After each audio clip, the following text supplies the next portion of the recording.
Hear ye, and welcome to the Royal Geek Podcast. I'm your host, Tyler Rollison, also known as T-Roll, and tonight I am joined by my very good friends. First of all, to my left, we have Justin Sandoval, a.k.a. Sandy, and to my right, we have Anthony Amato, the one and only Anthony Amato, who we like to call Shamato. Gentlemen, it's good to be back with y'all. Yep. We are here to talk some more Marvel. Filler Saga continues, man. Big surprise. Let's go. Big surprise. To all of our listeners, all of our viewers, everybody who's tuned in, thank you so much for being here. We want to remind you to smash the subscribe button. Hit the like button while you're at it if you're on YouTube. But yeah, subscribe to us wherever you are watching, wherever you are listening, so you can get all of our podcasts, all of our videos. And also, please follow us on social media at Royal Geek Pod on Instagram, TikTok, Facebook, MySpace, everything. All right? So stay up to date with everything we got going on. And, boys, I think we just need to get into it. We got a lot of movies to discuss. Got a lot of movies to discuss. You'll see in front of us here, if you're watching, we have a ton of, we have all the Blu-rays and some little action figures and whatnot. We are here to continue our ranking series of the Marvel phases. And this is the last one because we started with Phase 4, and then we went to 1 and 2, and we are now doing Phase 3. So Phase 3, certainly the best phase. Yeah. Without question. Yeah. Definitely, I would say the strongest. The strongest, Pound for pound, for Yes. sure. Yeah. There's 11 movies, and we're going to talk about them. We ranked them, and just like the last few weeks, if you've been following along, I know the collective score. These two guys sent me their rankings, and I obviously know my ranking, but they don't know what's coming. So they will be learning the rankings as you learn them as well. So let's start with the lowest ranked movie in Phase 3, the one that proves that we are all sexist and hate female lead characters, Captain Marvel. Oh, man. Unanimous, right? Unanimous. Or no, actually. Whoa. No, it wasn't unanimous. So it's got to be you. Oh, yes. Oh, yeah, it's definitely me. Yes. I had a different movie. And I think I know what it is. Yes. But You probably do. I do too. I know. But yeah, it was that was a joke. Hopefully everyone caught that. We are not sexist. We don't have anything with female-led movies. We just didn't really think Captain Marvel was that good. Sorry. Yeah. I mean, it wasn't terrible. It just was very below average. Very, very, very below average. I mean, I would also just say pretty much everything else that was made during Phase 3 was strong to average to above average, I would say. And I feel like, maybe if this had been in another phase, for example, if it had been in, Phase 2, I think it would have been significantly higher. It would have been higher than, both Iron Man 3 probably and Thor: The Dark World. Well, and to sandwich that in between two Avengers movies, I mean, obviously I know Ant-Man was in there as well, yes. but still, to have Infinity War and then two movies that are going to be forgotten because, I mean, I'd still like Ant-Man, but... and not forgotten. Not forgotten, but like it's overlooked because of the two Avengers movies that come before and after. Yeah. One thing I will say, it's an okay movie. I think it was second to last on my list, so it's not like it was much higher. You guys had it in last, but maybe the best thing about it was when it came out. It because Endgame was, the year between Infinity War and Endgame was just like a year of. It was interminable. Yeah, it was so long. The theories, the discussions, the waiting, and then the movie we get. Ant-Man and the Wasp was also in there, and we'll talk about that later. And that was like current in the MCU. But with Captain Marvel, it was actually in my mind, like the greatest time ever to have a prequel. Because for me, it was nice to watch something that I knew wasn't going to make my head spin more about the trajectory of Marvel into Endgame until, of course, the post-credit scene. Right. But it just felt good.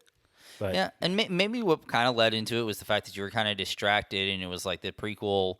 It was right in between because it was in between. Infinity War and Endgame. We were kind of distracted, and we were kind of like, something that was more comical, like Ant-Man, did better because it kind of, lighten the mood, broke it from. Whereas this tried to kind of fill a a slot, and I feel like in a way we were kind of distracted and wanting more.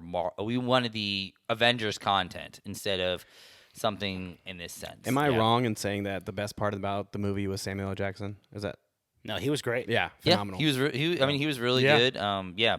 Ben Mendelsohn too. Yeah, as, well, for sure. The scroll. Talos, Yes. Yeah. or Talos. Or, I mean, yep. the whole idea of kind of turning it on its head about the who is the true villain, although they kind of like already set it up because of the way they set up the Kree.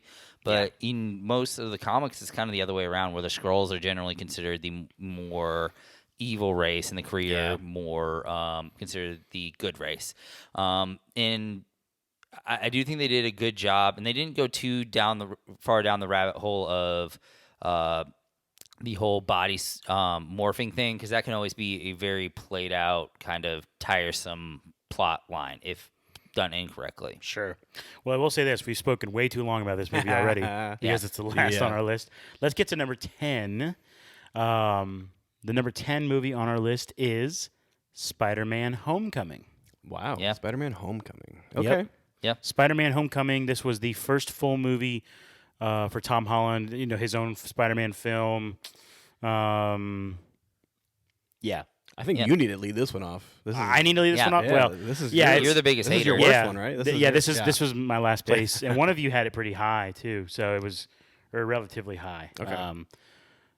No, that's not true. You guys had it in the same exact spot, so which was not that high. Now that I look at it again, I just for me, like I hate like angsty high school drama. Yeah, and this had it written all. That's over all it. this Yep. was. That's all this was. Now, if I could somehow watch this movie without feeling just like the awkward, just high school bullcrap, it was probably a lot better than I gave it credit for. I'll be honest. But I've only probably watched it twice. So I mean, and I will say from this movie all the way up to probably like the 4 spot, I would say are pretty close together. It's, they're all pretty tight in general on ranking wise, and it just kind of comes down to your personal preference at the moment.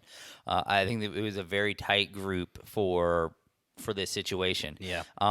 And I felt like I loved Hannibal Buress in all the movies that he has been in the Spider-Man universe. Hannibal Buress as the PE coach was phenomenal. Like his whole like shtick that he does, like the non-caring teacher, is just like it is hilarious. Well, the supporting cast in Homecoming was very solid. Yes. Very very Yeah. solid. And then just in Spider-Man.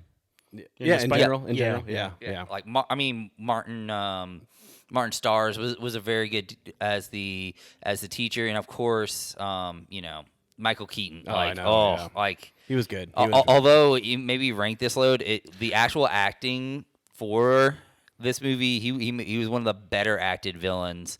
For sure. Of the MCU. He was a great villain. Yeah. So, and I think we've discussed that at another point. Back, if you check the archives of the World Geek Podcast, I know we've had more. Yeah, discussions. we have. Okay, so that is the number 10 movie, Spider-Man Homecoming. Next up on the list, I'm all out of sorts here. Okay, number 9, Ant-Man and the Wasp. Yeah. And I think I want to go ahead and piggyback of what Shimano said the last time, was that the ones between here and 4, they really are that close together. Yes. Because I really did enjoy Ant-Man and the Wasp. It's just there was Agent Woo. Yeah, Like- exactly. Agent Woo. There was just way more movies that I enjoyed more. That's just what it comes down to. And the close up magic. Yes. Oh, man. Close Up Magic is hilarious. Yeah. I mean, in the idea of the character of Ghost was a very it was a interesting idea that they had going there. And you got to see some cool stuff. You got to see, their first real trip into the quantum realm show up, and you get to see the mother come back, Yes, and that's all right. that kind of stuff, which is going to play all that stuff is going to play hugely in the new Ant-Man movie that's coming up, of course, called Quantumania. So that's going to be really interesting to see how that world works more in depth. Yeah, and just like the post-credit scene to this movie.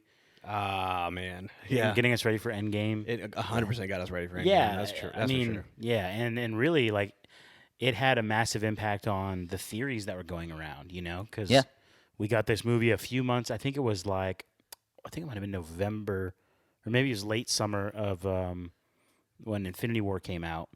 Yeah, I feel like it was a summer movie. I think it was a summer movie, yeah. So it would have been like July. when Infinity War came out in like May. So it wasn't. It's not like it came out super long after Infinity War. And then you get the post-credit scene. He's clearly stuck in the quantum realm, and everyone's like, "Okay, that has to be important." But we didn't really know at the time. You didn't really know how the time thing worked and all that. So you didn't know that he was going to be the catalyst to save the correct. day. Yeah. Right. Yeah. Yeah. So, Ant-Man and the Wasp, really funny movie. We're gonna keep it moving just because again we have a lot of movies to talk about. But yeah, it was enjoyable for me. So I think I might have had it a little higher, but that's okay. Next up is Spider-Man: Far From Home, Okay, number yeah. 8. So the Spider-Man movie's kind of low on this list. I'm trying to think. I think I had Far From Home a little bit lower than Homecoming. I You think. had Far From Home, actually second to last. that's what I yeah, thought. You, Yeah. you did not like Far I From wasn't. Home. I wasn't huge on this one. The field trip to Europe, though. Is it because you're a Taylor Swift fan? maybe. The field trip to Europe, it was just a little. I don't know, a little too much, especially when. Yep. I mean, yes, you don't actually see Spider-Man. Well, in London you do, but he goes as like the dark monkey or whatever the heck they call him. Yeah. Right. But Night Monkey, was Night it? Monkey. Yeah. There you go. Yeah. Which anybody could clearly tell, Spider-Man was Peter Parker. You had to have known, like. You just don't go on a field trip where you came from New York where Spider-Man was there, and then all of a sudden he's here. He's one of the students. Yeah. Which one is he? Like, I don't know. Yeah, you really had to be like, hey, if you're on that field trip and you don't make that connection, like maybe you should not be at this school. And That's these are- supposed to be for the gifted right, yeah. program. These are some of the smartest You know? teenagers, and they couldn't. What's so figure great it about out. MJ? Oh, Yeah. She's like that. You're Spider-Man. He's like, what? yeah, I'm not Spider-Man. Yeah. yeah. But I will say this did have some good happy moments in there, like Happy Hogan. He was good. Oh yeah. I enjoyed him. I like that, and I actually I like the fact that they wove in characters from previous films, like when the physicist from Iron Man, the original Iron Man, Oh, that's is in right, it. yeah. Who is actually, fun fact, he is the little boy from the original Christmas Story. Oh, okay. He is played by the same actor. But yeah, I love the fact that they brought that person in and kind of, as an homage to like the universe as a whole. And especially because you're going from Iron Man movie to a Spider-Man movie, and they've shown in this universe that those two characters are linked very tightly. Even with like having Happy show up again in this, made it a very tight link. Yeah, and the visuals with Mysterio's his quote unquote powers, like the visuals looked really cool. With Yes. the mind Yeah, bending for and sure. the like trippy world looking kind of stuff. Yeah, I did enjoy that. But overall, I mean, And it really it was meh. It for me, it had me going like not sure what direction they're going, and it felt like he kept getting deceived. So Yeah. and I'm always a sucker. Like I get tricked so easily in movies. So If you want to pull a scam, this guy's not. yeah, in a movie, yes. Yeah. So yeah, Spider-Man, and we love Spider-Man. Yeah. But two of the weaker films, and again, weaker, like so many good films in this phase, so you have to have some losers. But And I think from here on out, like I feel like the movies are going to be pretty home runs. Yeah. Yeah. pretty heavy. Well, let's hit them with number 7 on the list, Doctor Strange. Oh yeah. Yep. Listen, I love Doctor Strange. I did. I really enjoyed it. It was different. It felt different than the other movies that had come out prior to Doctor Strange. It was, I don't know. I like getting into the mysticism about it. Yeah. So you and I had Doctor Strange in the same exact spot, Okay. like Yep. 6, 7, something Yeah. like that. Amato had Doctor Strange a little lower. Okay. I mean, like I said, I feel like 10 through 4 were pretty interchangeable at the time point. And I mean, this movie did give us Wongers, and we got to see. Oh my gosh. We got true. to see him show up and his growth as a character. I do think there were some definitely interesting things diving into the mystical side and all that kind of things. You kind of got to see in a lot of ways, the mystical side of what Tony Stark would be if he, instead of getting technical powers and building a suit and things like that, if he had been given mystical powers. Because I think there's a lot of similarities in their characters. Yeah. So you really got to see that. So that was a really cool setup, and I mean, seeing Benedict Cumberbatch in the MCU was pretty fantastic too. He's great, man. He's a great actor, phenomenal. And just the mirror dimension, yeah. there was a lot of cool scenes that they built up in that world. So, and I kind of liked. I mean, the villain. Yes, we had Mordo as one of the villains, right? But like Dormammu, yeah, he was kind of like that figurehead, and he was like this close to being what Galactus was in the Fantastic Four movies, like this close. But the way that they executed it at the end, where he was stuck in an eternal loop, I like that premise about it. And we did get a really big look for the first time at another Infinity Stone with the fact that it was around Doctor Strange's neck. So that was pretty cool. And just the idea that it was one of the few times where a hero, well, actually in both of the Doctor Strange movies now, they've defeated the final villain with something other than force, So that's interesting to see them both play out that way with the time loop and the deal that he makes with Dormammu, and then in Multiverse of Madness with what America Chavez does to show Scarlet Witch the error in her ways and how her family would see her for what she is doing. So they kind of both beat them without using force, which is a different concept than they normally would do. It's completely different than the regular MCU with the big battle scenes. Yes, you're just punching somebody in the face until they give up. And I've actually found that Doctor Strange is quite a rewatchable movie for me. Like I've watched it several times. Same. I really enjoyed it. It was number 7 on our list overall, but it was a great movie. So yeah, let's moving on. Yep. You guys ready? Yep. Number 6. Let's see. What is number 6 on our list? That's right. It's Guardians of the Galaxy Volume number 2. Man, when you say number 6, like I feel like it should be way higher. Yeah. But it's until you actually start digging in. And then you see the 5 movies that are going to be above it, and you're like, okay, well, I guess it's fine. Or you just remember that it's not that great of a movie. What? I like what? You did not like it? No, I'm kidding. I do. This is the reveal. Is it the reveal? Oh, I totally forgot about the reveal. Dang, I totally just like okay, so listen back. So all right. So last week, I totally forgot about this. We said we were gonna. There is a big distinction between people who like Guardians 1 or Guardians 2 better. Most people like both of them. I like both of them. Everyone likes both of them. I might have just revealed which one I liked more with that comment that I made. So I'll go ahead and say it right now. I believe that Guardians 1 is a better film than Guardians 2, or at least I like it more. But I want to know what you guys think. If you had to pick, which one do you enjoy more? Which one do you like more? Volume 1, Volume 2, go.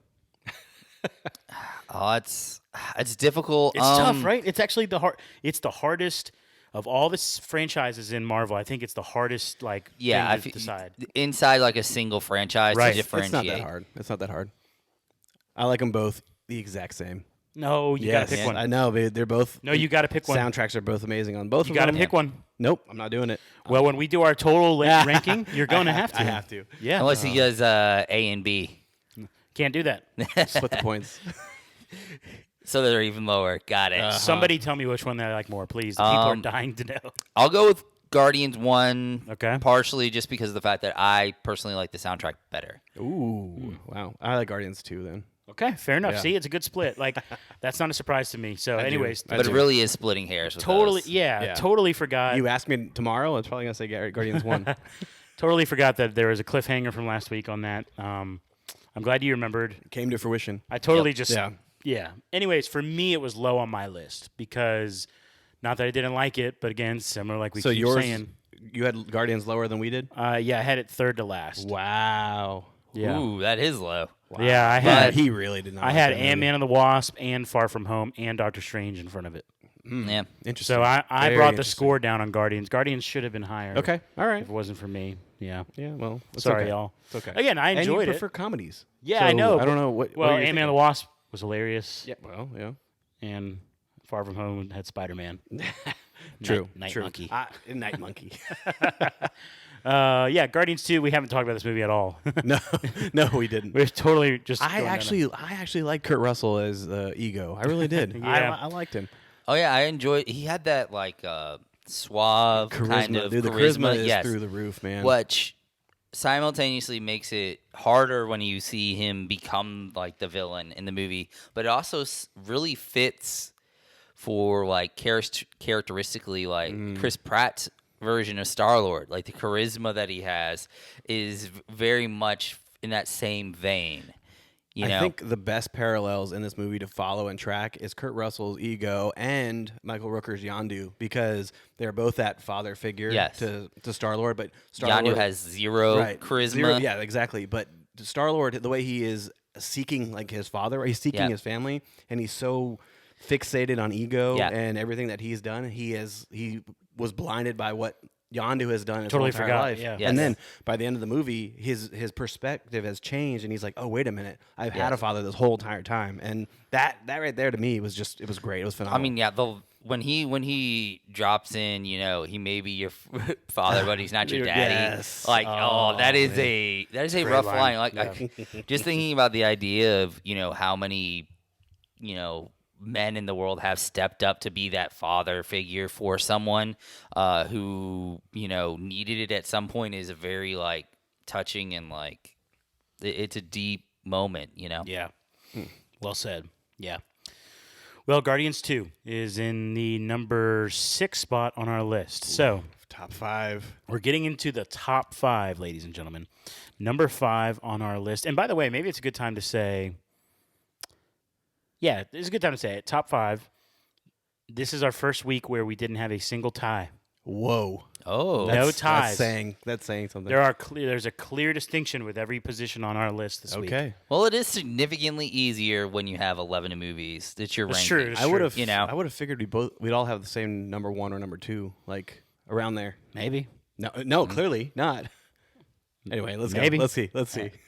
Well, maybe we all have the same number 1 and all of them have the same number 2, which would maybe. be a very clear distinction. That would be a very clear All right, distinction. all right. Well, Here we go. Number 5 on our list is Captain America: Civil War. Yep. Okay. Yeah.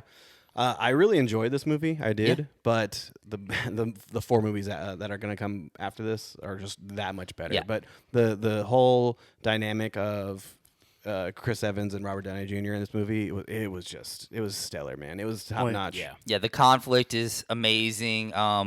I love the fact that you get the reveal of it's a pretty chilling like reveal when they do the whole situation about Bucky killing Tony's parents, and you know, very chilling. That's a great word. Yes, it's really there's some really awesome stuff that you get for development of characters wise, especially like you get a lot of Tony development, like in the sense of like him dealing with. You know, at the beginning, you really get to see his development of him dealing with his parents' death and that stuff leading up to it. And then at the end, you get to see this breakdown of his relationship with Cap. And, like, you know, like it's a pretty heartbreaking line when he was like, when Chris Evans basically, like, you know, he's my friend. And then he's like, well, you are my friend, too. Yeah. And, like, it's like. He said, so was I. Yeah, or so was I. Yes. Yeah. It just like that's a hard scene, you know, to think about, and I mean it's a hard situation for Captain America to be in that moment. You know, it's as much of a Iron Man movie as it is a Captain America movie. Yes. It's an Avengers movie, really. It really is. Yeah. Well, then you get the whole fight scene at the airport too, which was a really big climax to the movie, because you get a lot of things happen, a lot of dominoes fall. You get War Machine. Yes, he breaks his back huge. in that one. That's a huge scene that like I feel like is kind of underplayed in a lot of ways. Right. I think that there's a lot packed into it that gets kind of forgotten about. You that. get Black Panther introduction, and as far as fighting goes, and the whole Spider-Man. storyline, you get Spider-Man introduced, which he has a great dialogue back and forth with Captain America, which I thought was great. Yeah, that was good. The New York connection, I guess, between them. That was phenomenal. Yeah. So I recently rewatched this, like probably just a couple weeks ago, and I forgot how truly action-packed it is. Like a lot of Marvel movies feel like, there's just a lot of action. This movie is almost nonstop action and fighting scenes From the get-go. Yeah, it's like the whole like literally from the moment that T'Chaka dies, like it doesn't take long before they're in Bucky's apartment. and then the German forces are coming in, and just that whole scene of them fighting, and then Black Panther shows up, and then they're chasing. Like all three of them are running like under the highway, and Yeah. and then they're in prison, and then guess what? Now Bucky's out. Now there's more fighting.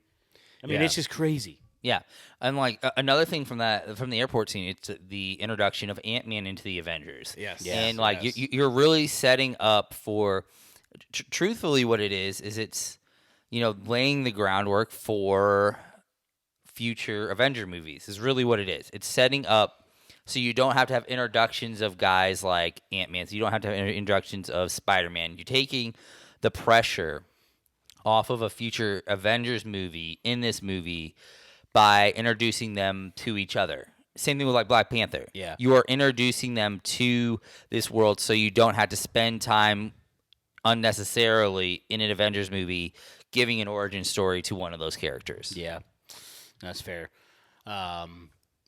Point of note, I actually had this much higher than you guys did. Okay. I had it all the way up at 4. Okay.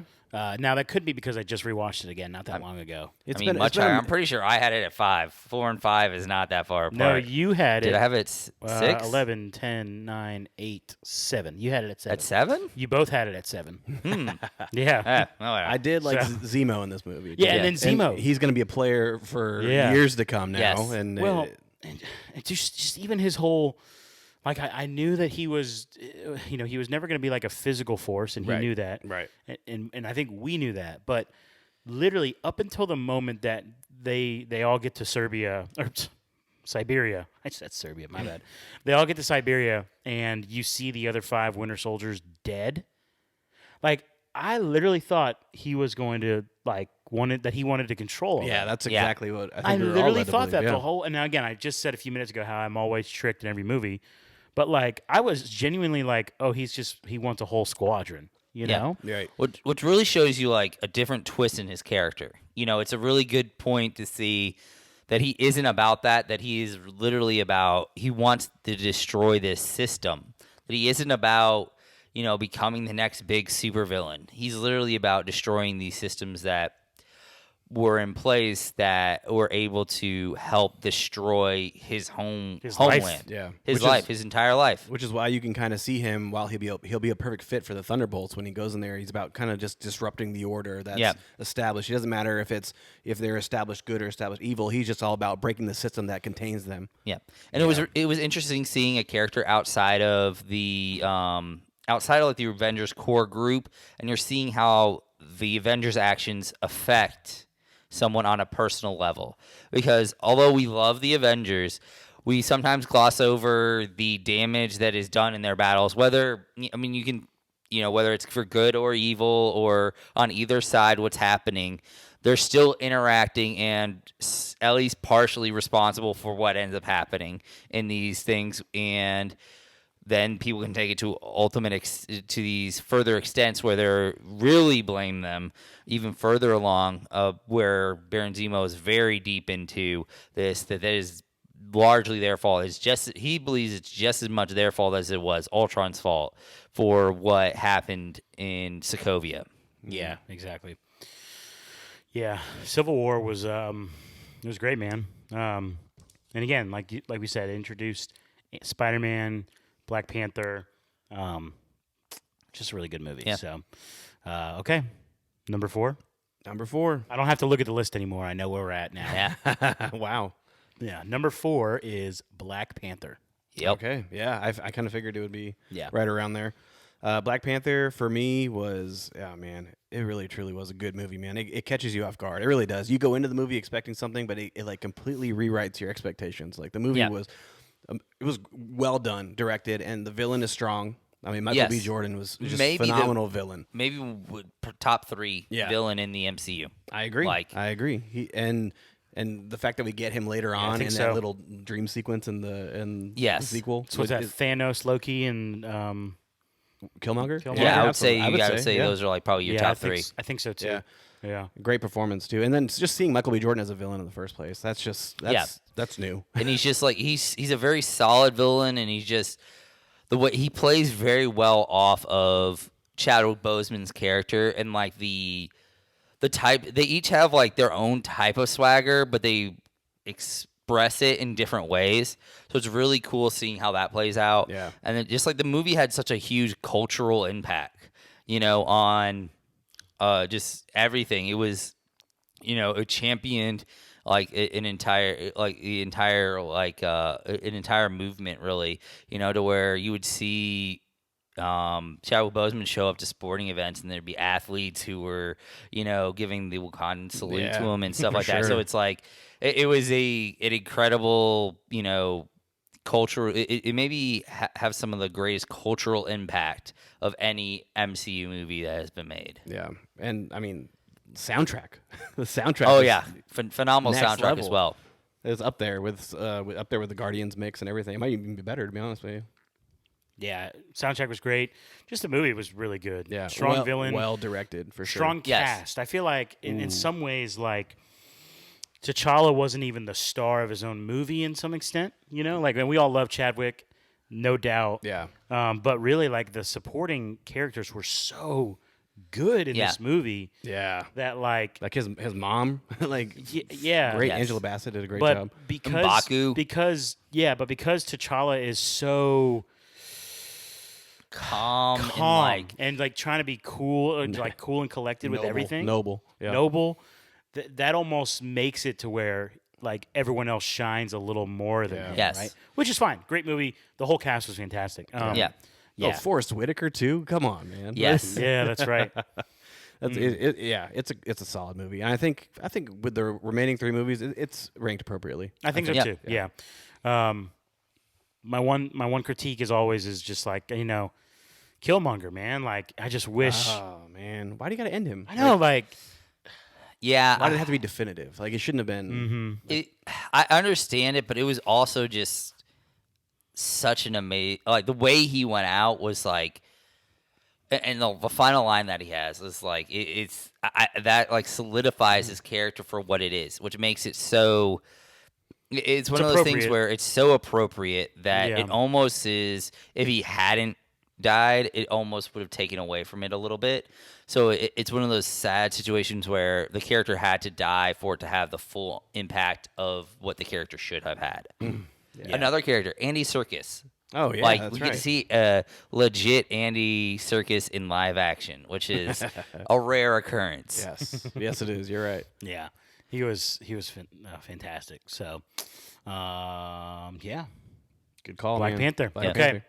number 3. This is the only movie on the entire list that all 3 of us had in the exact same spot.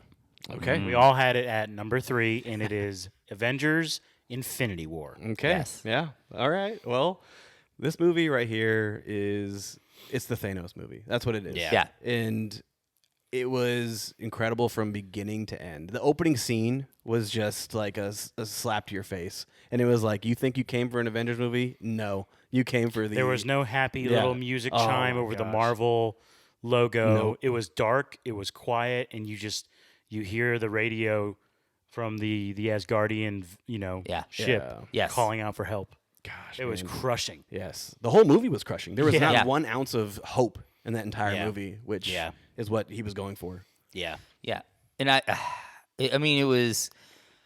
It took a lot of It takes a lot to be as a director to be like, hey, we're gonna dedicate an entire movie to you learning everything about this villain, and just like in making it a movie about him, and not so much about the Avengers. So it's a very. You have to have a lot of grit and a lot of chutzpah to be able to like you could have legitimately called this movie Thanos: Infinity War. yeah Yes. Like you really could have. Like you guys have told me before. Like they wrote it with him as literally as the protagonist. Yeah. Like he is the focal point totally. And he does. He steals the show, the entire movie. Like he makes Hulk look like nothing. Yeah. In the beginning, Yeah. that sets a tone Yes. right there. That's a tone setter. Oh yeah, let's have our strongest Marvel character just get slapped around. Yes, Absolutely wild that they Yeah. even think that they pulled that off. I know. Gosh, there's so many, and there's just the amount of moments in Yeah. this movie too. The pacing in this movie was great, man. Like there was Yeah. not one dull moment. It was No. just kept going, kept beat for beat. Yeah, and even the quote unquote dull moments, the slow moments, like when Thanos is talking to Gamora back on Titan, or not on Titan, but on his ship, you know, it's just dialogue, but it's so good, it's so rich, Yeah. you know. And you just feel it's leading to something. Yes. Like it doesn't feel like they're just talking to talk. Yeah, and expectations going into this movie, it was for me, was more like, oh yeah, he's going to get some of the stones, and then by the end of it, like it's going to transition to the next movie where he's going to complete the stones. Yeah. But he had 3 stones within like the first Yeah, 15 minutes of this movie. Yes. And I was like, oh my gosh, what's going on here, man? This Yeah. thing is going to Also- start to trickle downhill here. This movie had 2 of the greatest movie trailers in the history of movie trailers. Yeah. Like seriously, I still will go back and watch these trailers sometimes because it just gets me so fired up. Yeah. So One of the greatest lies in trailer history as one well. of the greatest lies in trailer history, yeah, with the Hulk. Hulk being in there. Uh-huh. Not Hulkbuster. Hulk. And even just that scene, like it's not like that scene existed and the Hulk wasn't there. Like that scene just didn't even exist in the movie where they're all running directly into the camera. Right. Yeah. Yeah. You know, like you're that right. didn't even exist. They, so. yeah, they did it for the trailer to Yep. sell tickets. That's Yep. what they did. Yep, and it worked.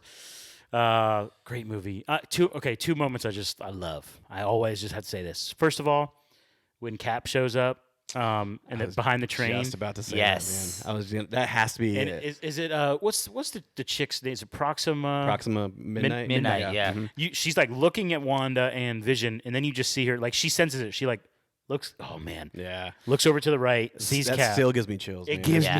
me Yeah. crazy chills. You just see his silhouette behind the Yep. train. But you get the bearded, bearded Yes. rugged Chris Evans. Yeah, changing lives. Fantastic, yeah. And then, hands down, the greatest moment in this movie, like maybe my favorite moment in the entire MCU as well, is when Thor shows up in Wakanda. That is phenomenal. I love that is an amazing Game scene. changing. Dude. Game Yes. changing. Dude, sensational, Yeah. man. And- I remember that theater, that opening night. Ah. We were losing our minds in Yeah. that moment. Yeah, and I think what the little cherry on top of that scene is when Mark Ruffalo is like, "Oh, you guys so so screwed man. You're all dead." Yes. It's amazing. Oh, That's man. a nice little cherry on top. And then Yes. we get the Rocket and like Winter Soldier, like Yes, that slight How much for the interaction. arm? yeah, Yes, it's not for sale. Not for sale. yeah. We'll see about that. Yeah. It wasn't for sale. I'm gonna get that Yes. arm. Yeah. You got it as a present. So. Oh man. Oh man, Great movie. Lots of things that you can. And then directions you can go guys, for let's this just be movie. real. We haven't said it yet, but the ending. Oh, The emptiness. How can you talk about this movie and biggest not, gut punch to fandom in the history of dude? the world. Just like literally, how many movies are there where the villain flat out wins? yeah, Like where it literally ends and there's not even a glimmer of hope. Yeah. You know, like there's Oh. movies where like the villain will win and like, but the end it ultimately ends with like, good people on top. well, or at least like you see what they're gonna do. You Right. kind of see what their plan is. Or at the very least, you would expect a moment to where it was like, we're gonna do something about this. Yes. Like even if like they're downtrodden, but it's There like was nothing they could. it was do just about like it happened, and then it was just like I think cut. you hear Captain America say "damn," it. Oh yeah, and then it goes to Thanos on his farm, Mm-hmm. and that's it.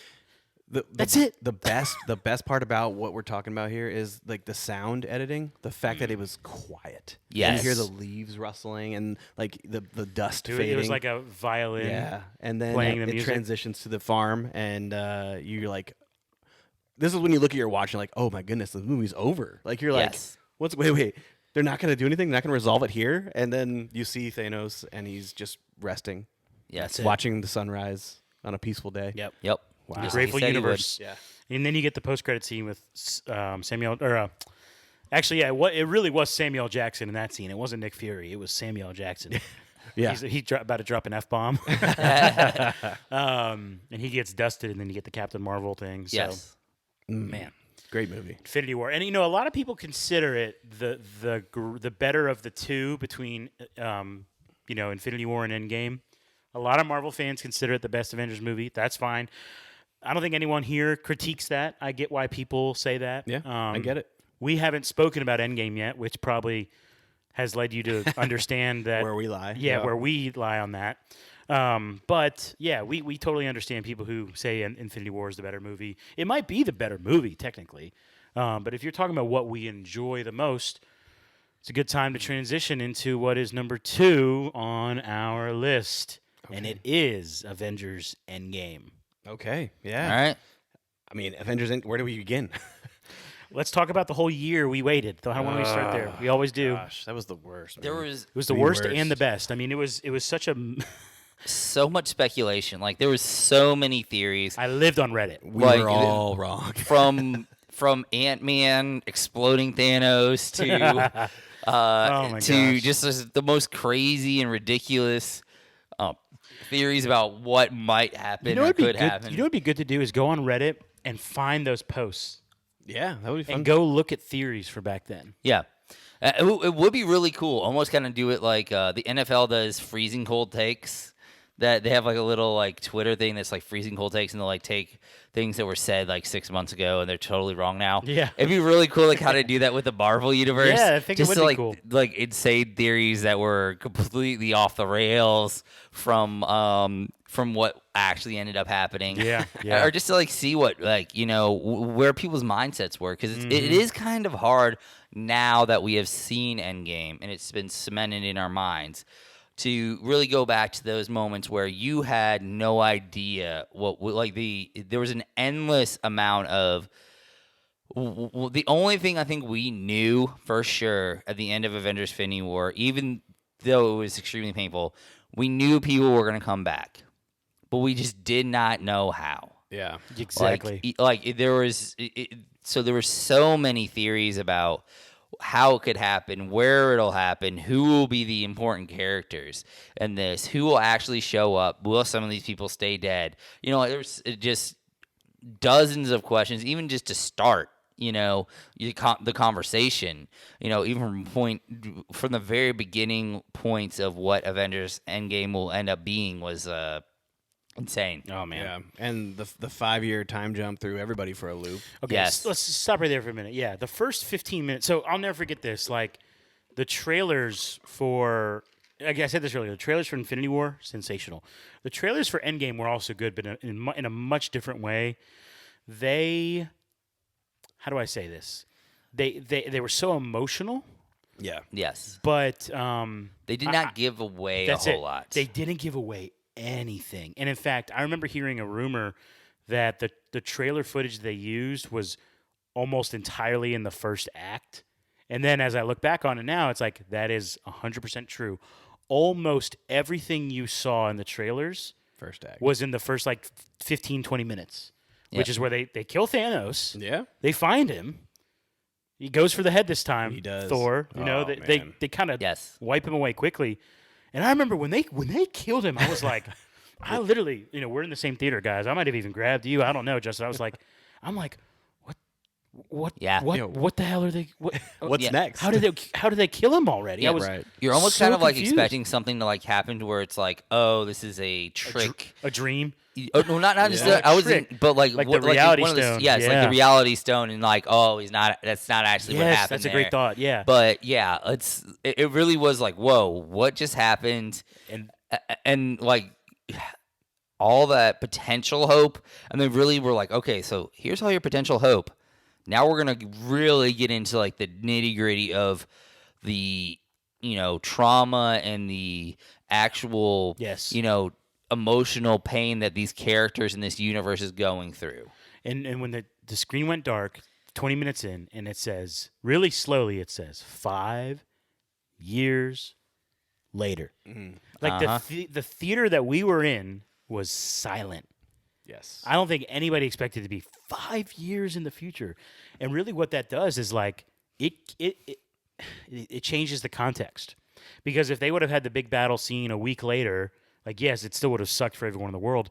But the people who lived on for 5 years Yeah. had to experience that loss and, they trauma gave for us, 5 They years. gave us Yes. glimmers of that when Cap's in there in a meeting and they're Yeah. all talking about their loss. And Yeah. It's All- just it's All It's these hard. It's characters hard. you just see just like gutted, and these Hawkeye. random anecdotes of literally Hawkeye Hawkeye, changes his jeez. name. yeah. you know, Changes his MO. yes. Slight adjustment. Yeah, everything changes with him, and there's so many characters that are just so emotionally damaged because of what has happened, and really you couldn't get that unless you had this 5-year gap. So I think it was kind of like almost a palate cleanse that they were kind of doing. They were like, hey, the hope is gone.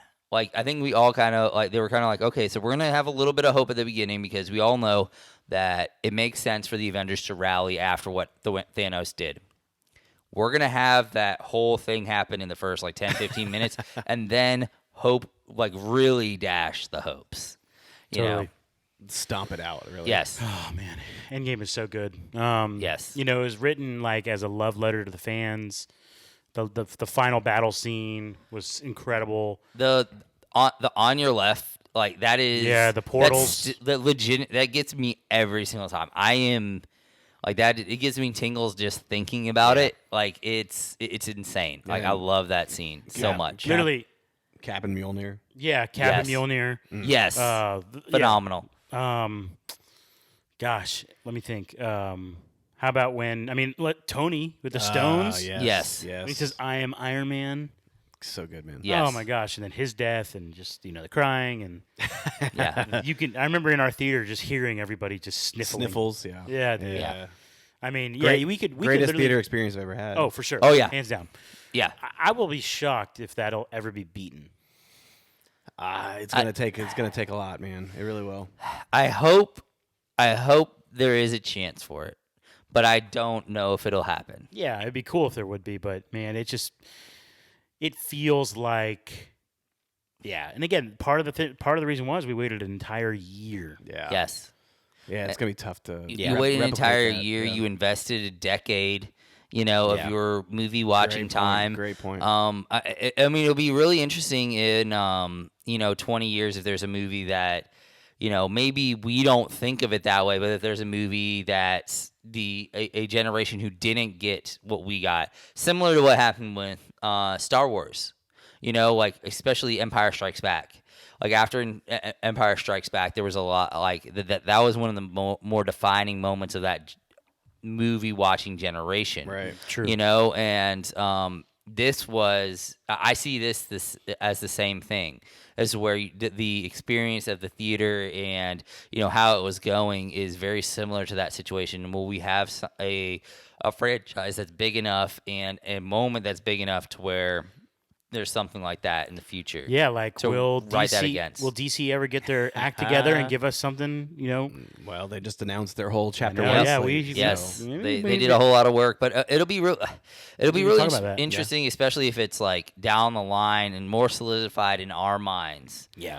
And and there's a group of people who wouldn't have had both experiences, kind of like how none of us really had that experience with Empire Strikes Back, where you didn't. By the time you watched Star Wars or Empire Strikes Back, most of us had the reveal ruined to us, for a lot of us. So it'll be interesting to see if in the future we get to have that experience. Fun note: Justin almost didn't make the movie. You remember that? Yeah. Oh, He yes. totally bailed on us for dinner. I had no choice. did. I had no Couldn't make choice. it. I had to drop my kid off at the in-laws' house. Yeah. Yes, And there was Yep. tons of Atlanta traffic. Yeah, it was. yes. Wow, just name drop there. Yeah, Ah. that's right. Atlanta. That's where it happened. Yeah. Actually, no, it didn't. Mahler, Georgia. Yeah, we were. Yes. we were in Gwinnett, but that's okay. Yep. Yep. That's Shout a out name drop. Gico. All right, now that everyone knows where we live, Endgame was fantastic. Let's move on to number one. Unanimous? It wasn't unanimous. No. Oh, yeah? It was close. You had it. You had Ragnarok second. You had Endgame Oh, first. okay. But it was close. Me and Shimano had it for number one. But again, like it very much feels like I think I put 1A, 1B, didn't I? if you did, I didn't count it that Oh, way. okay. So. Well, But the truth is, it's like ask me again next week. I might give you a different answer. Literally, you can go back. Actually, go check out the archives. There is literally an episode where we talk about what our collective top 3 movies in the MCU are. And 2 of them are Ragnarok and Endgame. Yep. And then the third one is Winter Soldier, which we talked about last week. There's an entire probably 40 to 50 minute podcast where we just talk about these three Those movies three, at length. So everything you just heard about Endgame and everything you're about to hear about Ragnarok, you can get a longer version of that Full if you go. detailed, yeah. That's right. But yeah, Ragnarok does win this one, and man, it is for me hands down the most rewatchable movie in the MCU. Oh yeah, Yes. it for sure is, and it does something for a character in the MCU That who needed it. who needed a refresh. Yes. and it gave him a complete revamp of him as a character, and Taika does it with such style Yes. that it's just unmatched. Yeah. It's Like, great. whether it be the color or the feel, everything about it was just, it brought life. It literally brought life into a character. Like, to the point, like in Dark World, it was all dark, and it was all like literally all dark and all. There's a lot of moody people. Yeah, a lot of moody people, a lot of doom and gloom. Whereas this was all about bright colors and jokes, and it was fast moving, and so it just felt like it felt alive, as a movie. Yeah, it gave us Korg. Yes, Korg. Korg. Oh my Meek. gosh. Yes, Meek and Yes. Korg. Gosh, man. Yeah, Korg's lines in this movie are just so funny. Yes. Like the whole just talking about the hammer and gosh, just that's my so gosh, good. it's so good. And meanwhile, it also had a great villain. Yes. Yes, it did. So, excuse me, man. Yeah, Hela was incredible. I mean, Yes. Thor's sister, the goddess of death. Just And the fact that Loki and Thor had to come together for this. Yes. Loki was so good in this too. And just the fact that like Loki didn't finally didn't really. I mean, finally didn't really get the upper hand. Yeah. Like you see the growth in Thor's character to be able to play it out, to be able to finally see the whole playing field. Yeah. Because he like at the end, like Thor says, like, I'd give you a hug if you were here, and he throws something at him and he catches it. Yes. Showing that he's actually in the room. So it's like, oh, Loki changed. But it's like, but then we also know, like, he also grabbed the Tesseract. Yeah, exactly. Like, yeah. And even in Infinity War, Thor's like, you really are the worst. The last line that he ever says to him. Yeah, I know. Man. Yeah. Ragnarok's so good. So, and the Grandmaster. Great Yes. addition. Great addition. Bruce Banner. So not even so much. That's right. The scenes with the Hulk were good for sure, but like, man, just the greatest thing about this movie is it's so evident anytime you rewatch it. But the amount of times that it's obvious that, man, these guys, they were going off the book. Oh, There was so much improv in this movie. Yeah. Between these characters, because so many of them have worked with each other for so long. Strongest Avenger. Oh The my gosh. fight scene between Thor and Hulk. Yes. and So good. Man, that's a rewatchable scene right Yeah, there. when the Hulk is throwing Thor when around, they go to and, Loki. and Loki's like, "That's how it feels." Yes. Yeah, it's phenomenal. I just like, oh, he's a friend from work. Yeah, when he's like on the chair and they're playing the Willy Wonka music. Oh yeah. Yes. Yes. Oh, man, Oh, I man. say, hey, when we're editing this podcast, we're Throw just it gonna, on. yeah, we're just gonna throw it on. Let's do it. It's such a it's like a feel good movie, but there's also so much emotional stakes in it too. Yeah. There's good action. There's good acting. Yeah, I mean, it's not a perfect film, sure, but it's the freaking closest I can think. Like, it literally is probably, it might be my favorite, clearly. Like, I know we Yeah. had that episode where we talked about, it's the three of them all together, but man, I just really love this movie, guys. Yeah, I love the scene where where he runs into where they run into Doctor Strange, and like just like there's some really good just little moments as they're doing it, like when he's calling Mjolnir? yes, and he's just like Sorry. he's well, it's sorry, but it's like a snarky sorry. Yeah, that's it's true. not like a true like earnest sorry. I don't believe it's a little bit kind of like him saying like grabbing power again, because Doctor Strange has kind of had control of the situation. Yeah. And this is his kind of way of being like, yes, you can do all this cool stuff, but I also have something cool that can destroy your cool stuff. Yeah. And of course, when Loki shows back up and he's like, I've been falling for 30 minutes as he Yes. finally comes back out of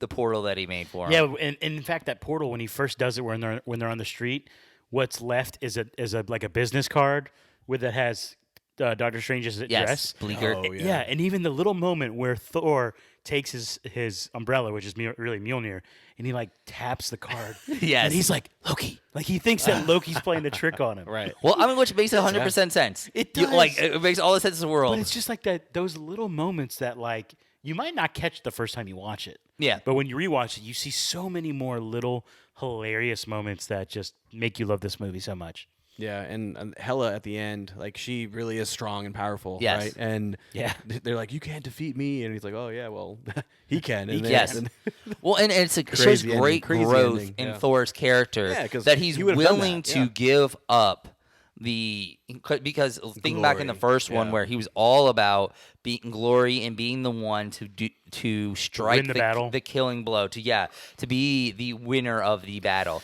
and this Yeah. he was willing to get out of his own way to understand that the only way to defeat her was to let another force take care of it. Totally. And, knowing that caring for his people was more important than just keeping a city alive. Asgard is a people, not a place, Yeah. That's right. or whatever he says. Man, sensational movie, guys. We're gonna have to watch it again soon for sure.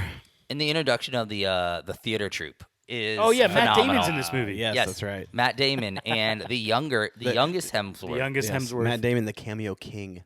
Yes, very much so. I 100% agree with that. Matt Damon is the cameo king. Yeah. And is it?